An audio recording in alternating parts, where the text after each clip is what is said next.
அரசு போக்குவரத்து பணிமனை முன்பாக போராட்டம் நடத்திய அண்ணா தொழிற்சங்கம் சிஐடியு சங்கத்தினர் வேலை நிறுத்தத்தில் பங்கேற்காத தோமுசவுடன் வாக்குவாதத்தில் ஈடுபட்டார்கள். அந்த காட்சிகளை பார்க்கலாம். இது தொடர்பான கூடுதல் விவரங்களோடு இணைகிறார் செய்தியாளர் கோபி. விவரங்களை பதிவு செய்யலாம். வணக்கம் பாலா.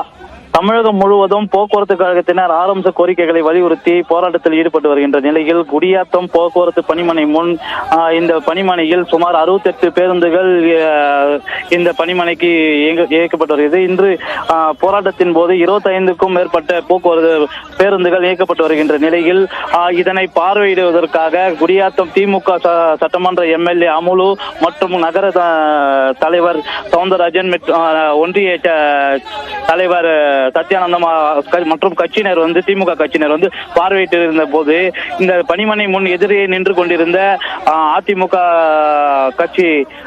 கழக சங்கத்தினரும் மற்றும் சிஐடியு சங்கத்தினரும் திமுகவினரை பணிமனையில் இருந்து வெளியேறும்படி போராட்டத்தில் ஈடுபட்டனர்.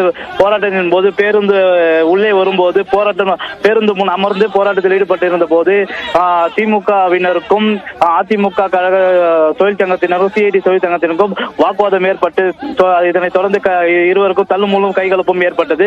இதனால் அந்த பகுதியில் பதட்டமான சூழ்நிலையும் போலீசார் அந்த பகுதியில் 50க்கும் மேற்பட்ட போலீசார் குவிக்கப்பட்டு இரு தரப்பினரிடையும் பேச்சுவார்த்தை நடத்தி வருகின்றனர்.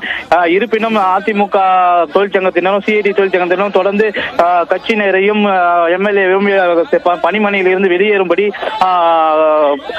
போராட்டத்தில் ஈடுபட்டு வருகின்றனர். பாலா,